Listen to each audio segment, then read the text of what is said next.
All right, everybody, welcome to another episode of McMillan and Morrow. I'm Dr. Sean McMillan. This is my co-host, Rich Morrow. What up, what up?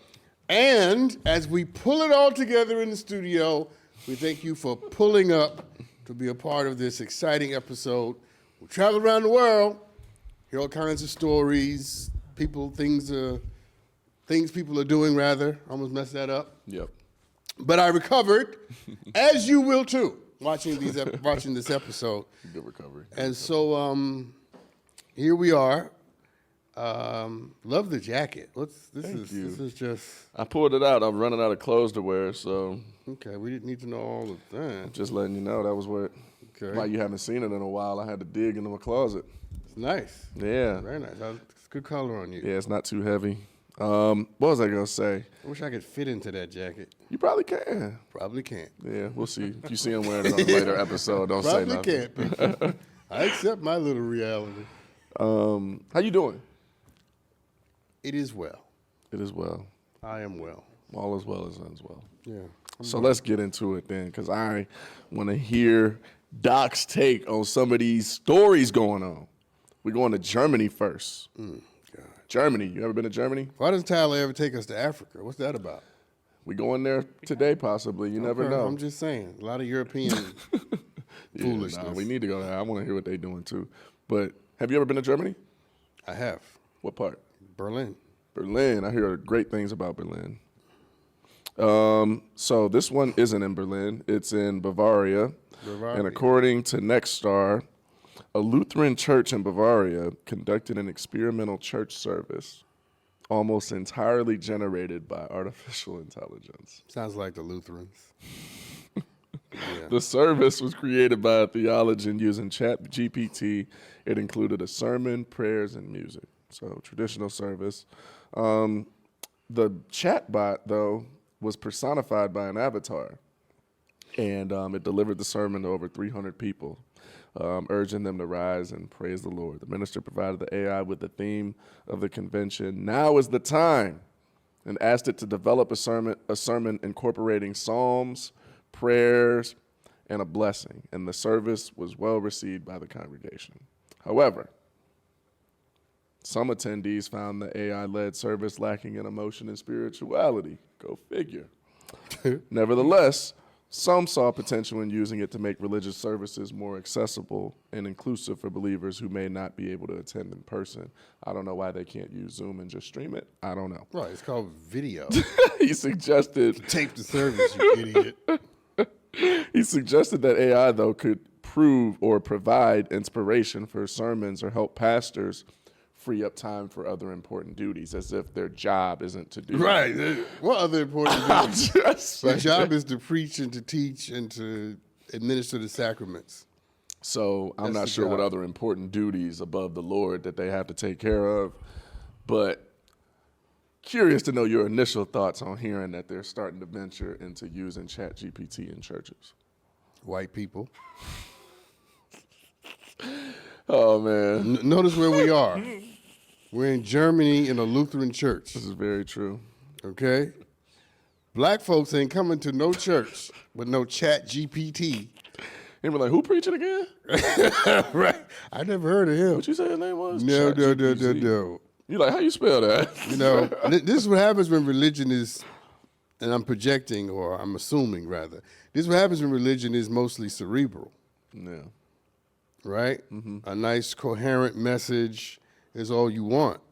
No. I'd rather stay home and and commune with God on my own than sit there and watch a computer do it for me. I mean, People are crazy. It defeats the whole purpose of what a religious moment is all about. A religious moment is supposed to be an authentic time, and you have an artificial intelligent instrument. the first word says it all. It's artificial. Yeah, I mean.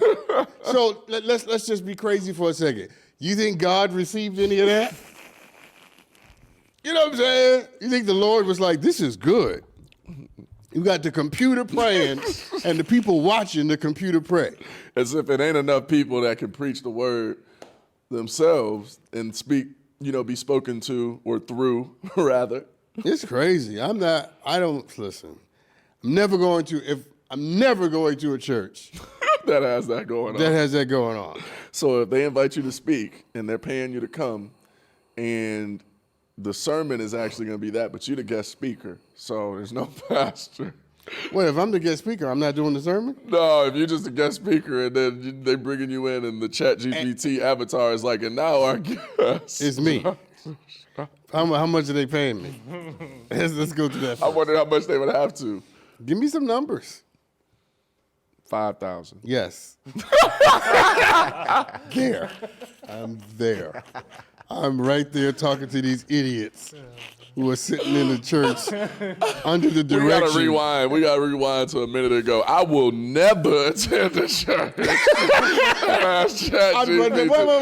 Fast forward 5,000. I'm there. I'm not attending though. But you definitely. I'm not attending. If they pay you. There's difference between. So it's like a walkthrough. I'm a content provider. Okay. I'm not a follower. That's the difference, right? It's the difference, right? So if I'm attending as listen to the thing, if I'm actually speaking, yeah, that's different. And I would be worried for the people that are running the church to let you get up there and speak after that bot is speaking, because ain't no telling what you The bot better let me go first. That's what I was about to say. I better go first. That'd be a dangerous situation. The bot's not gonna be able to keep up with me. Okay. It would be dangerous. I'm gonna make it hard on the bot. And you would be intentionally doing things that you know the I'm bot going couldn't all do. the way in my bag. All the way. I mean, I'm going in my bag. It's me against this bot. The bot's That's gonna what. lose. Oh man, we should do. Man, The we were bot's gonna talking about lose. TikTok doing battles.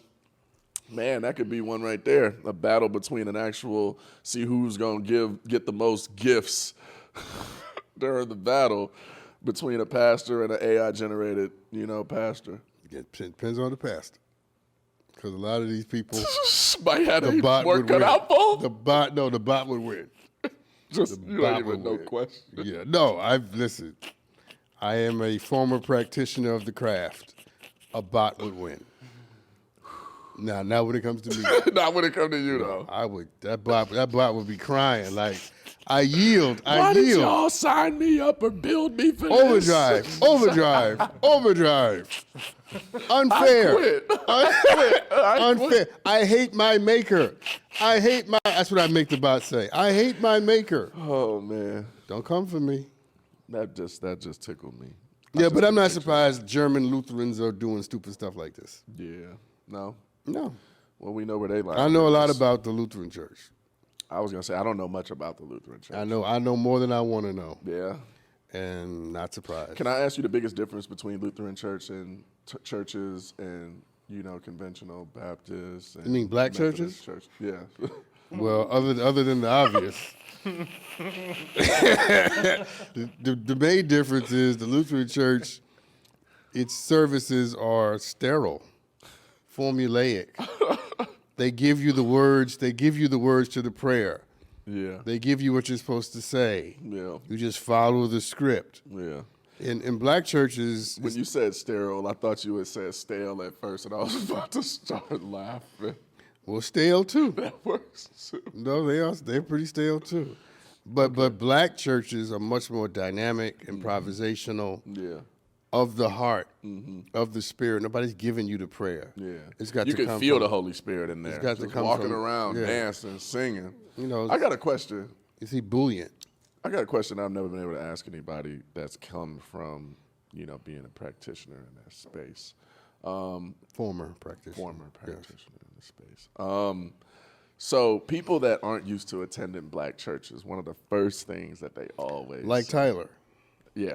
But Have you quite ever a few, attended a black actually. church, Tyler? Absolutely. Absolutely. Okay. He's enthusiastic about it. He had a good time. No, You can I tell. did.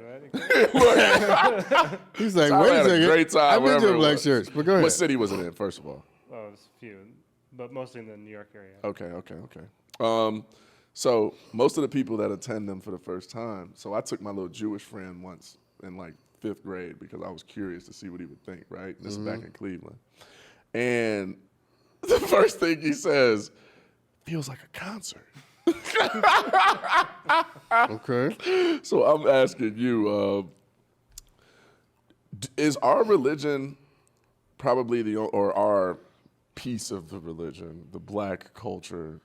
Are we the only ones that have music is implemented into our, basically sermons and, prayer as others? Because I feel like I don't notice other religions singing as much as we do, which is also a form of praise, of course. But I'm curious, is that something that's almost something that we've adopted as a culture into our religion as opposed to many other religions, or is that something that's kind of more common that I just don't know about? Okay, so let me answer this question in an edifying way. Okay. Christianity is an African religion. I know. It was born. I know you know. Okay. I'm making sure you knew I knew. All right, go ahead. Go ahead. Christianity is an African religion, so it was born in East Africa, which means that it always had music involved in it because that's what African people do. When it goes through Northern Africa, up the Italian boot, and into Europe, is when it loses its seasoning. that musical influence. When it gets sterile. That's when it becomes cerebral. That's when it becomes, something born of something else. Black folks take it back in this country, and we add our Africanness to it. Now every culture has music. Even Catholics and Lutherans, they all have hymns and all of that, but they don't do it the way that we do it, obviously, because they don't have Africanisms, which is what we have. So I mean, because it's a really important segment of our practice. I feel like we spend first hour at church almost be straight gospel songs, in a lot of churches, and to people that aren't used to it, it cracks me up because they be waiting like, are they gonna have is it over? Like, well, they weren't in slavery for 300 years. Exactly, and I'm like, they didn't have to be lynched and deal with segregation. I love it because when you suffer, you tend to need music more. Yeah. Put that at the bottom of the screen. When you suffer, you tend to need music more. Yeah. Start to sound a little bit better.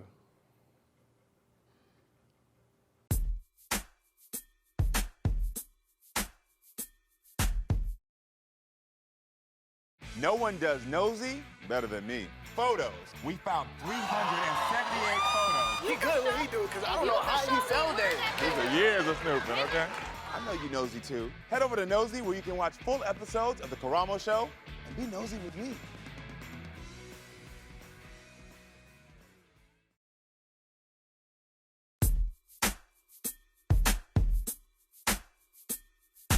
Let me tell you something. Want to hear a funny story? Yeah. So I grew up, Tyler, pay attention. I grew up, my mother was sanctified holiness. Black folks, you know what that is. Yeah. I mean, hand clapping, She foot was stomping, fully tongue talking. immersed. Yeah. Listen. Yeah. And they stayed in church for 19 All hours. day. Oh, man. We would leave, Tyler, we would leave for church at 10 o'clock in the morning and come back at 10 o'clock at It'd night. be dark. I've gone through that. My babysitter. I mean, morning service, lunch, afternoon service, all day affair. dinner, night service. Yeah. Sunday was an all-day affair. It was God's day. Now, for sure. my neighbor across the street, who helped to raise me, by the way, shout out to the memory of Daniel Webster Joy, Sounds smart. New York State Supreme Court judge. Okay, sounds about right. I'll tell you a story in a second. Anyway, he and his wife, Ruby Joy, my Aunt Ruby, they went to a Lutheran church. So I'm coming along, I'm 14, 15 years old, and I'm starting to play basketball. Yeah. But in my mama's house, this is black folks' house, Tyler. On Sunday, it's old school black And folks. we going to church. You going to church. You ain't staying in this house, right? Ain't no basketball game. Ain't no basketball on Sunday. So I devised a scheme. Listen, people. Yeah. I said, wait a minute, across the street, my uncle and aunt, they go to Lutheran church. They services Like an hour 1 long. hour. 1 hour. He said, I think I kind of like their church. I started visiting the church. I was like, it's true. This service is an hour. I went home and told my mother, I've converted to Lutheranism. She probably looked at you like, No, boy. you know what she said? Church is church. That's where you want to go. That's where you want to go. I don't care that it's not my church, and I don't care that you're trying to avoid the all day. She probably picked up on it. And so I would go with them 8 o'clock in the morning. 9:15, we were back home. Guess what I had the whole day to do? And Mama couldn't say nothing. Because you went to church. I went to church. That's all she wanted was the foundation, though, for you to find what, probably was for you. Yes. Yeah. But the larger point I'm making outside of the goofy story is it taught me how to navigate, how to be home where I was. You're right. How to be home. And you know what, those people? Let me tell you something. You would not be talking to me today without those people at that little Lutheran church. They affirmed my gift when I didn't know I had it. Wow.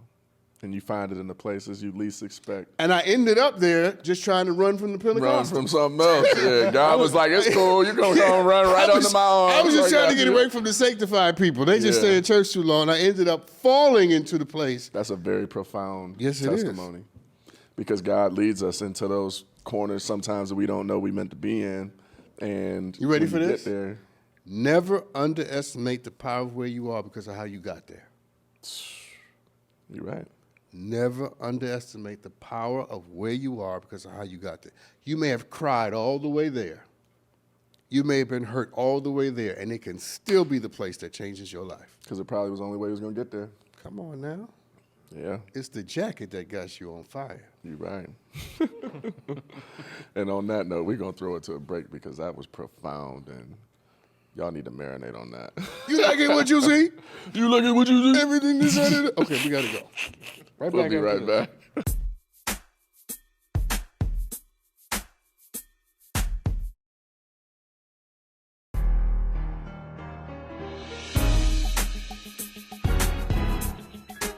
So we're going to catch up on a few of these new phrases the kids are saying out here. The kids? Yeah. The TikTokers. Love those people.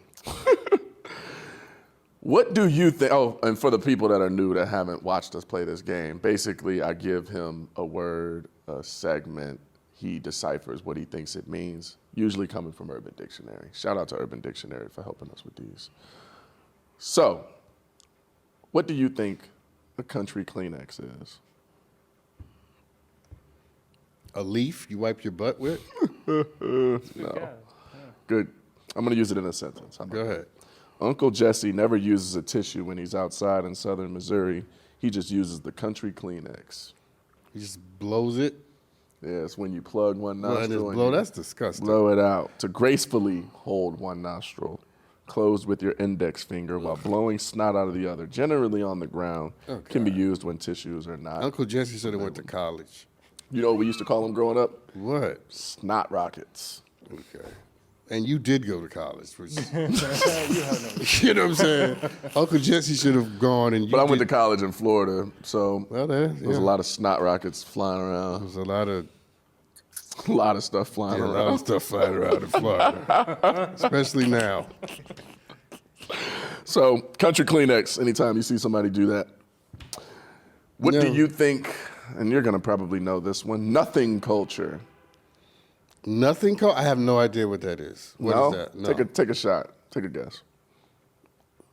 Tell me. I don't know. I'm going to give you an example. Yeah, put it in a sentence. Hey, look at Jimmy's stream. Today he's going to buy everything at a McDonald's and then eat it all with his bros. That's an example of nothing culture. Another one. Bro, that's just a bunch of nothing culture. Quit watching that stuff. So it's just stupid stuff? It's basically when people on social media make their lives about nothing. Like people who make their whole stream about eating fast food, for instance. I think that's all of social media. It's a nothing culture. Nothing. It's about the fact that we are bored and want to be distracted, and we're willing to watch people do anything because anything on a screen is better than has just more staring at validity life. to us than things in actual life. So, and we could go so deep into that, and I'm not going to take it too serious. But, I mean, you were just talking about being present and enjoying where you are. You find that more entertaining than TikTok? Because you was just watching TikTok when we came back to. Do I find what more? What's the comparison? TikTok more entertaining than being present and taking in where you at? Because we are trying to escape when we go on TikTok, right? But I feel like you're kind of taking shots. Is that what you're doing? No, it was a slight jab, kind of in the kidney, because we were getting back to where we are. Should I pull out my gun? And we were being present, and you were on TikTok. So I was trying to see if that was more enjoyable. Actually, I was replying to a message that I got on TikTok. So you was on TikTok? Replying to a message. So you was on TikTok? Replying to a message? To a message, yes. Okay. Someone was communicating with me, and I was talking back. But you were on TikTok while we were here. Technically, I was replying to a message. So now you want on TikTok? I don't even know what your point is. I know, I'm just messing with you. But no, my point was, you call it. I know I lost it. But you know, you don't even know what the hell we're talking. I forgot what we was even talking about. So nothing culture. There we go. Nothing culture. There it is. Nothing culture. That's the problem right there. Is that? Do you think that? You just said, he has the attention span of a flea. It's the ADHD of a gnat. And I'm a prime example for all of this, because a lot of times I'm scrolling and my brain isn't even on. Like, I'm literally just visually pleasing myself by just having something to look at. Please don't use that term. Please don't use that term. Please don't ever use that term again. Well, I was gonna say mentally stimulating, and that ain't no better. I was pleasing myself. I was visually pleasing myself. Tyler left the room. He don't even know what just happened. We gonna find out if that's okay with legal. Later on. Come on, explain what you mean. You knew what I meant. Like, I'm pretty much just stimulating my mind. Ooh, here comes Tyler. Don't nothing sound good no more. Tyler, you don't want to know what just happened while you was gone. Let me give you the rundown. We're talking about Rich scrolling, and he said, I'm always on the internet scrolling, pleasing myself. I said visually pleasing. He didn't say visually. I did. Did he say visually? He said visually. I said visually. Aaron. He did say it. Aaron. Just being real. He know what I meant. Gotta keep it real. I will deal with you after this. Gotta keep it real. He said You do realize. He heard what he wanted to hear. Look.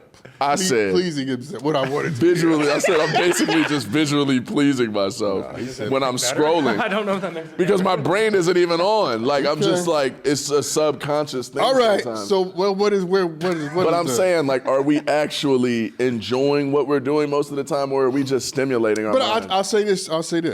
When I'm on social media, I'm enjoying the virility. I'm enjoying, the virility, the frivolousness of it. It's frivolous, it's jocular, it's ridiculous. I'm enjoying that. And you enjoy that? Yeah, because for someone who spends most of their time thinking and being serious, you're right. Social media is a great place to sort of go and have a good balance. Have respite. Let me just see what's going on. Now, it shouldn't be the reverse, where you spend most of your time on social media with virility, stupidity, and ignorance, and then having to catch up. And then you get one video of Oprah and Ayala Von Zahn or T.D. Jakes. Yeah, that ain't a good balance. Yeah. So I'm saying, to answer your question, when I'm there, it's fine. And you made a good point, and the whole reason why I even made this point was because I was watching Drink Champs, another great show. Noriega host. You probably heard of Drink Champs, right? No, I know. So it's probably one of the most popular podcasts amongst our culture. I don't even like podcasts. Okay. Except my own. It's a podcast where they bring legends on and they make them drink and talk about whatever. Sounds stupid. It's actually really great for us.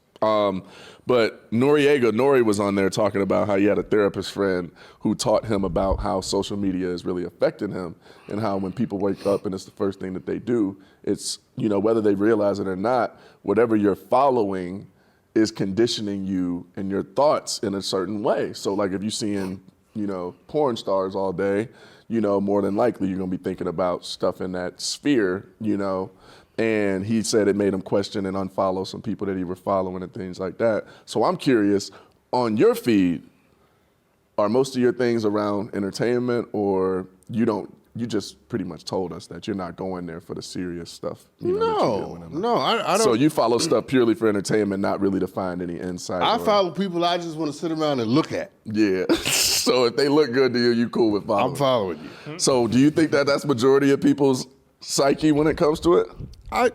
Because you just told me I'd make a lot on doing this whole battle on TikTok just because people would just want to sit there and look at me. Yeah, I mean, I think you'd be immensely successful. And B, I think most people, I think your average sort of social media consumer, it's like a high school cafeteria. Yeah. You want to either communicate with the cool kids, be friends with the cool kids, or have their attention. Yeah. Right? And other people go there to troll. And other people go there for the food. It's a cafeteria. But the metaphor only goes so far, okay? Food for thought. But my problem with it is, just to put a point on it in a bow, it's just too many people in the world who try to get information about the world and themselves from social media. Yeah. It's not where you're going to find it. Some numbnut sitting in a basement behind a green screen is not a political analyst. They're not an immunologist to tell you what vaccine you should or shouldn't take. You follow me? Yeah. They're not a geopolitical strategist to talk to you about the Ukrainian war. That's not where you're going to find that. Yeah. And so for you to go there for that says something wrong with you. If you go there to have a good time, to have fun, it's foreign after people. Yeah, I think it's good for inspiration and things like that too. It may be, but I don't need that. Yeah, you don't go I there for produce that. inspiration. I was about to say. I'm not a consumer. I really wonder the kind of people I that had inspire. a great thing. Now we're totally off the rails. Let's go. Off the rails, people. It's our favorite. I was in New York on Juneteenth. And I went to this Juneteenth thing at Carnegie Hall. How was it? I'm about to tell you. So all the black folks were there. I mean, it was packed, right? Juneteenth.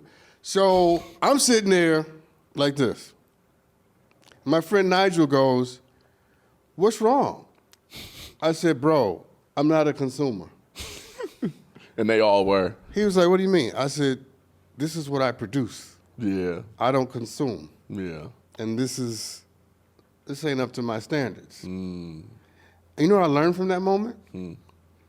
That You bougie? No, I'm playing.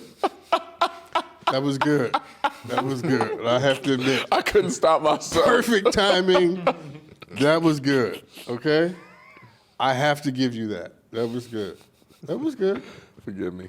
That Please was good. continue. I didn't mean to cut you off. No, let's let you have this moment. No, I'm done. The moment's over. Because that was good. It was. I wish I had thought of it. Here's what I learned from the moment. A, I'm bougie. But 2, not every well will slay your thirst. You better And not go every on. table will feed you. You're right. And just because other people can sit at that table and eat well doesn't mean that it will feed you sufficiently. I don't resent the fact that people can be nurtured there. I'm just clear about where I need to go to get what I need. Wow. And different people can eat on different levels. You're right. Come on. We all don't eat at the same You're level. right. Some people just can do chips. Some people can handle caviar. You know, it's a whole different ballgame. And I'm one of those people where, and I was in there You thinking, only can have a couple chips. yeah, I was in there thinking this is cool for some folk, but it ain't cool for me. Yeah, and I find myself in a lot of them environments. Now, And that's kind of what we were talking about before when I was saying the whole celebrity world. Like, it's cool. Like, I enjoy being in that realm because of I love the craft of, you know, what I do in the medium. For example, let me say this. It's like when you go to, you're an actor, you've been in movies, TV, all that. Young Rock, Mindhunter, what else? John Henry, John Henry. The Fugitive, You were in The Fugitive? the show, not the movie. You were in the obviously. show? I wasn't old enough to be in the movie. I'm about to say. Yeah, no, Harrison What were you, Ford an had embryo? that. I was the baby crying in the hospital. You were an embryo on the show? See, these are all his movie credits, people. So when you go to a movie premiere or to a movie, let's say premiere, you go watch a movie. Just a regular movie. You're watching the movie on a different level Whole different, yeah. than me, Aaron, and Tyler, Yeah, right? We're just sitting there going, oh, this is good. yeah. You're looking at the lighting, the acting, the moving, the cinematography, the sound, Can't right? even turn it Well, off. maybe Aaron, because Aaron does. He's probably looking Yeah, at he's the probably sound looking and at the same logistics. level. Yeah. Yeah. So my bad. me and Tyler are the dummies. You two look at it differently. But when you go to the movies, you're a consumer in that. I'm a consumer. Yeah. Right? Yeah. You and Aaron are We're producers. You're content producers. So it's and so here's the thing. You ready to make this text? I love this. I see where it's going. Is that you need to know, number one, this is on 2 levels. First thing you need to know, are you connected to someone who is a consumer or a producer? And know which one you need in your life. Which one's going to feed your soul? Because you may need someone who consumes what you have to give. To produce, yeah. You know what I'm saying? Or you may need someone, or you may be the consumer, and you need someone who can pour into you. Exactly. The worst thing in the world is to be connected to somebody that you need to pour into you and they ain't got nothing to pour. Pour back. They an open cup just like you. 2 cups completely It's like empty. the blind following the getting blind. together is not going to work out very well. But you got to know what you are and what you need. Yeah, you're right. But here's the second thing about it that I think is even more interesting, is that when you are in a certain place, know which one is required of you. You're right. You could be in the most important meeting in your life, and you read the room and realize, I need to be consumer here. So I give you a quick story. I love that. I give you a quick story. I was talking to one of my good friends, Nigel, is married to Lisa. Okay. Great. They 2 of my favorite people. You know, I don't like many people. Yeah.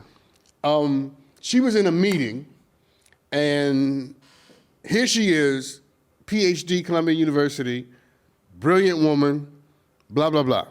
She's in the meeting, and she realized the white guy she was talking to needed her in that moment to be a consumer. Yeah.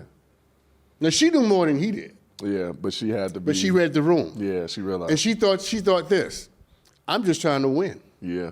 What I wanted, this is so important. She a team player. No. Yes. She was in that moment. Let me not negate what you're saying. In that moment, she was clear about her goals. The goal was to get the check. Yeah.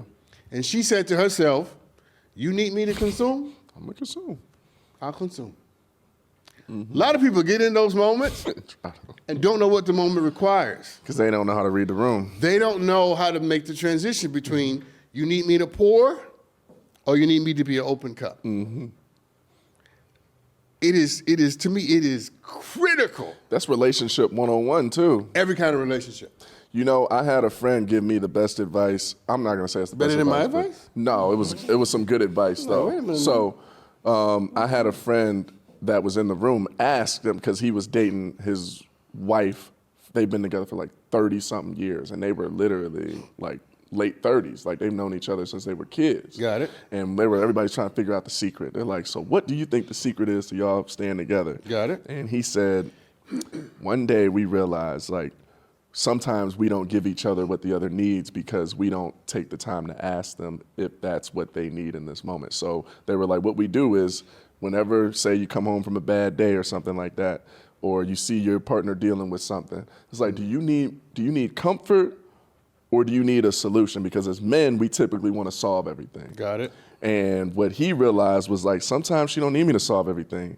Sometimes she want to just be able to complain and, you know, let it out and just be comforted and know that she's not alone in the situation.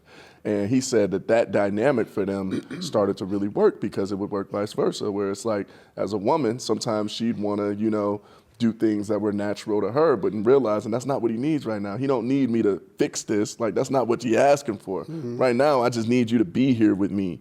And that's an emotional intelligence that is developed. Actually, I was just about to say, the success of that requires on the person knowing what they need. Absolutely, and that's the basis. Most people don't Most people know. don't. Most people don't know what they want and they don't know what they need. So I mean, it's a great. You're right. It's a great. I think that what they have is amazing, and we all should strive to have. You got to have something else But first. to have that, you have to be clear. And you know, I just think that the moment we recognize that we have to be able to change roles is the moment we will have a lot more success in long-term relationships. Absolutely. Because you're not always a consumer and you're not always, to use these metaphors, a content provider. Yeah.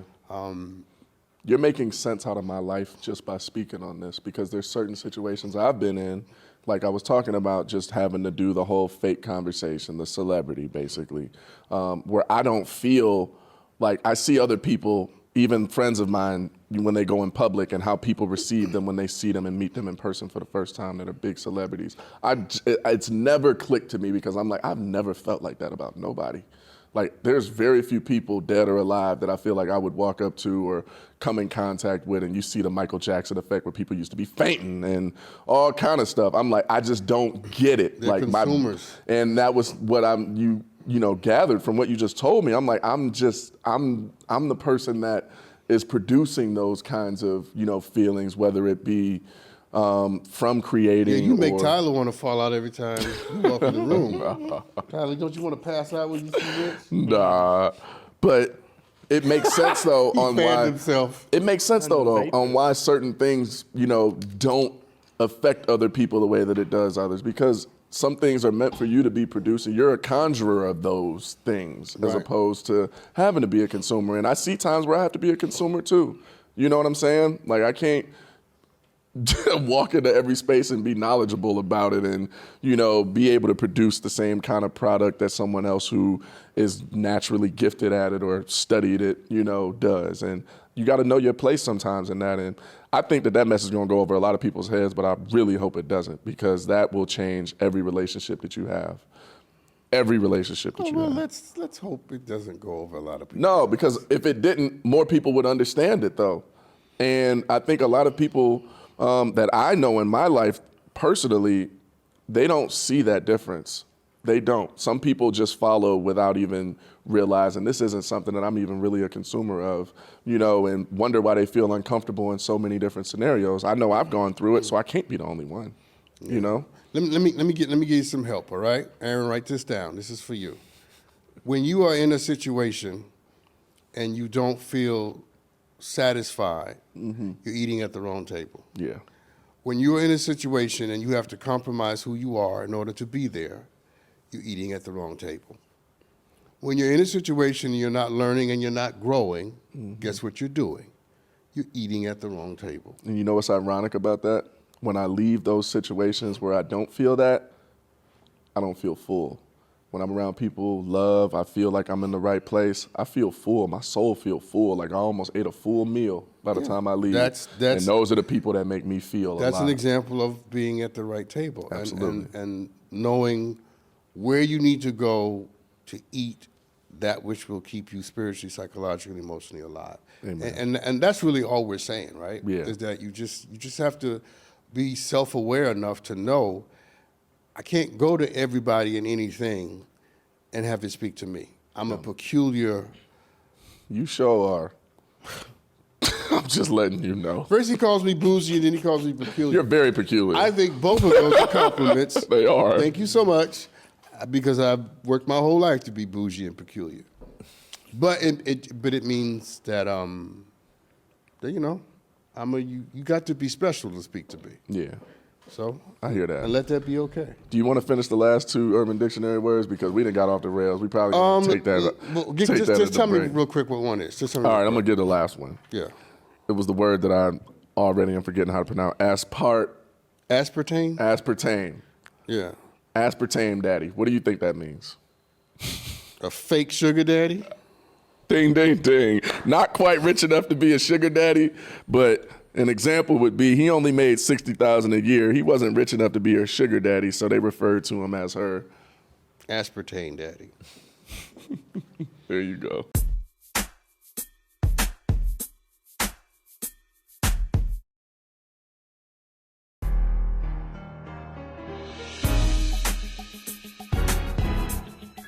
I'm putting my headphones on. They're on.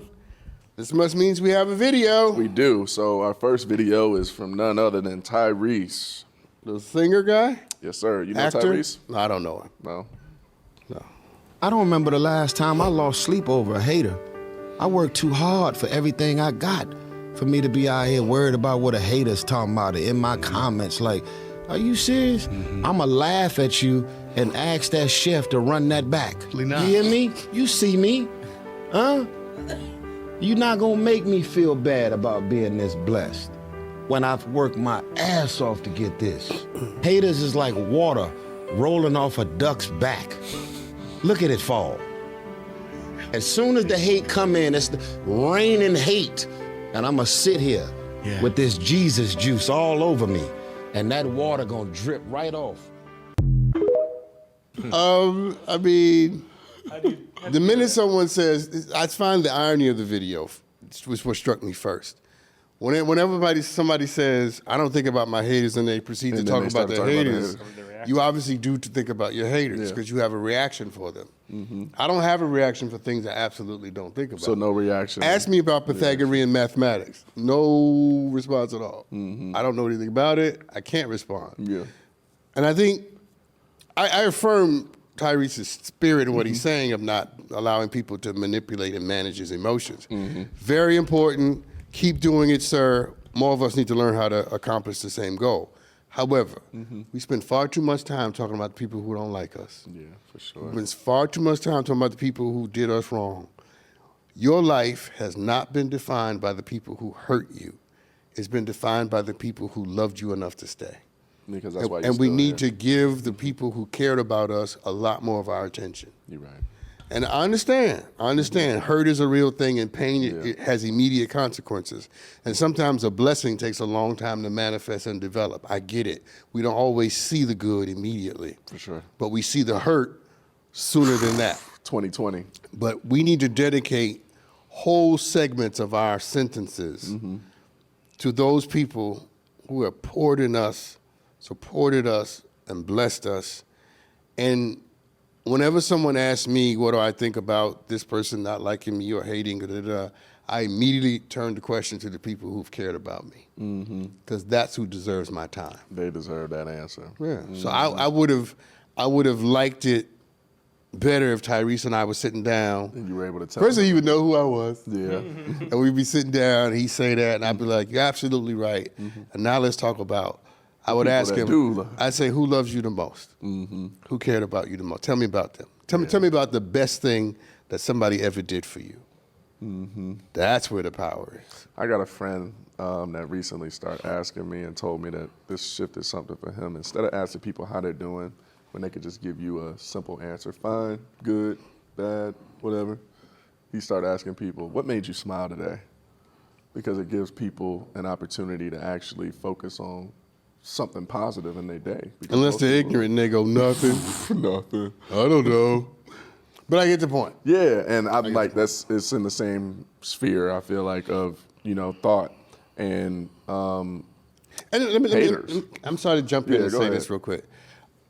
Part of, and let me not put it on Tyrese, make it the proverbial person, generally, it's disingenuous for us to say that people don't hurt our feelings.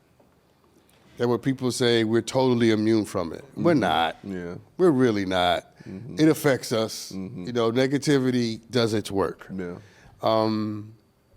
Which is why I would say to him or to anybody, don't engage. It only has the power we give it.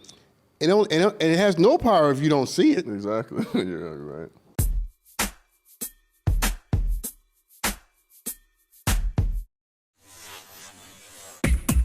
Want the best of Maury?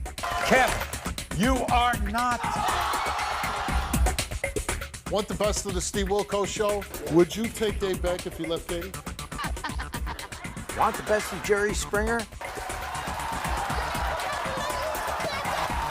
Just download Nosey on your mobile device or stream it on Pluto TV, Samsung TV, or the Roku channel. Until next time, America.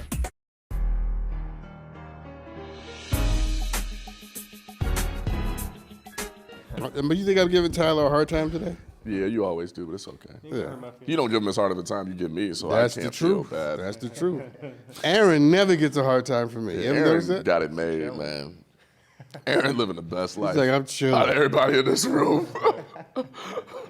He's just as happy as. He's like, look, fine with me. So what is this video? Do we know? No, you don't know anything. Nope. Oh, he doesn't know. Okay, Nope. so roll the video.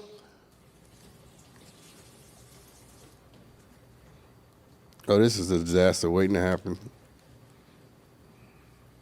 This poor woman. Oh, that's funny. Oh, that's funny. I know I ain't tripping. I know you, yes. That's something I would do, though. He is so evil. Do it again. Do it again. I know, yeah, I thought. Is this real? It can't be. Can't be. Oh, sorry. No, this is real. Whoa. It's weird. Are we allowed to play that? Whoa. We're going to beep it out? Beep it out. Could you imagine doing that? She said, what the is going on? Just in case we beep it out, you don't know what she said. Oh, we beeping it out. Okay. I got a question, Yeah. aside from the video, because Yes. this brings up something for me. Can we take the headphones off or should we keep them Yeah, on? and bring it home. Yeah, I'm going to take my headphones off. So, I have a question. Do you believe in magic? What? No, seriously, serious question. Do you believe in magic? Do you think that magic is possible? Like anything magic related, just actual magic though.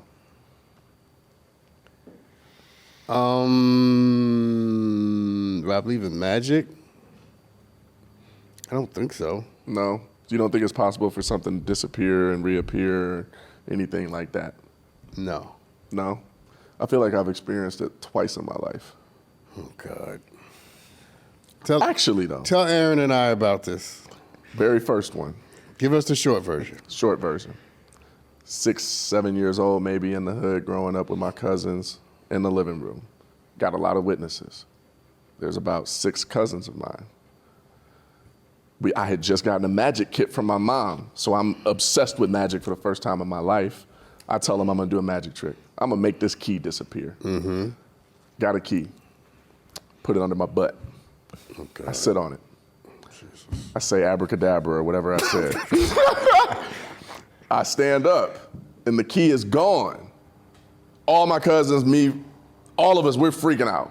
We're looking like, all right, no, we're not tripping. This key gotta be in here somewhere. We tear the couch apart. Did you check Granny your come butt? in, cuss us out. Everybody is tripping at this point because I'm like, I told them it was gonna happen, but I didn't think that that would happen. So I'm like, the key gotta be somewhere. One of my cousins, nowhere near me when this happened, checks his pocket, key was in his pocket.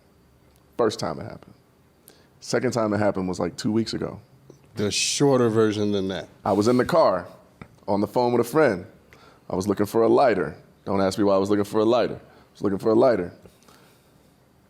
I, for a fact, know I searched everywhere. I even got out of my car at a stoplight because I was like, I had to have fallen under the seat or something. Keep going. I get back in the car. Mm-hmm. I'm on the phone with my friend. Mind you, I've had my phone in my hand the whole time. Mm-hmm. Put my phone back in the cup holder. I'm driving. I look down. Lighter is sitting, balancing on my cup holder on top of my phone. No one else is in the car with me. I moved my phone multiple times looking for it. Haven't seen the lighter to put it on top of my phone. How does it get on top of my phone after I took my phone out of the car and got back in the car? Aaron? Any explanation? Answer that question. My guess is... And it was balancing. It wasn't just there. It looked like somebody had placed it right there sideways and it was balancing on my cup. guess is you had the lighter in the same hand as you had the phone, and you set the phone down and then just not even thinking, put the lighter on top and just kept going. So you think I had the lighter the whole time while I was out of the car, Yeah. searching for it with my hands, holding my phone in one hand? It very well could be true. I was about to say, That is what you're using the lighter Look, for. That might now have that you something to do actually with bring it up, but at the same time, how do you explain the first one? The first one is, that's a little... And my aunt had 9, well, at the time she had 9. She got 11 kids in the end. She had 9 kids, and they was all in that room with me. well, I don't know. It's one of my earliest memories in life because it tripped me out, and I was like, I think I believe in magic after that day. Okay. And then it happened to me again. I know you're looking at me like I'm crazy, but this stuff actually happened. The cup holder one, you actually found the most logical damn explanation for that one to me. But The only reason I know that is because it happened to my brother one time. He was looking for something in the fridge and had he it in his had it hand. the I was whole like, time. where is it at? And couldn't find it. And the reason why I think it could be true is because I have done stuff like that before. But Or magic. I'm wondering even for our viewers though, are there any moments in your life where you feel like it was just inexplainable and science couldn't solve it and you feel like you witnessed magic? I would love to hear some of our audience's takes on that because Doc clearly think I'm crazy.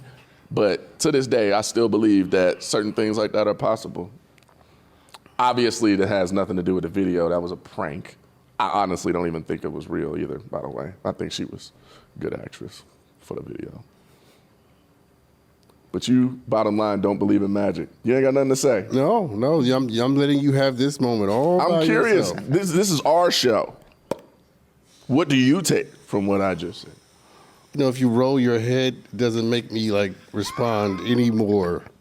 This is, I this is. So you don't believe in magic? I tend not to. No. Do you enjoy watching magic though? I don't. Not at all. I mean, I'm indifferent. I don't think about it. You know. He's too smart for magic. But I'm okay if that's, you know. No, it's cool. I'm gonna take you to a magic show in Vegas. It's gonna. I've never been to make Vegas. you believe in something. I might go to Vegas on this week, but I've never been to Vegas. That still blows my mind. I'd love to go. You live an hour flight away from Vegas, and you ain't never been to Vegas. No, I've never been to Vegas. No desire. There's a lot of things in Vegas. Good food. Now, you know what's funny? Hold on. You giving us the wrap-up sign when we were talking about magic. We were wrapped up 5 minutes ago, so I'm like, we need to bring it in. You should have said this 10 minutes ago. No, because then he would have been cutting off my meaningful story that somebody else might be able to relate to out there. All right, everybody. This has been real. Believe in magic. And anything is possible. And we've done it. We've done that. Okay. We've done it all.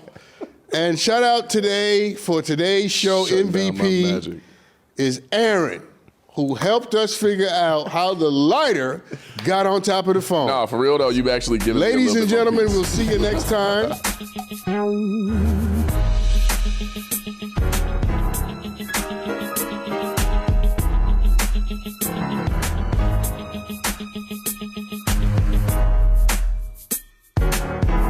The content on McMillan and Morrow is provided as commentary on news and current events for entertainment purposes. Hey, everybody on the YouTube. Thank you for tuning in. If you like what you see, make sure you like and comment and share, because we got to spread the joy, people. That's how it goes. See you next time.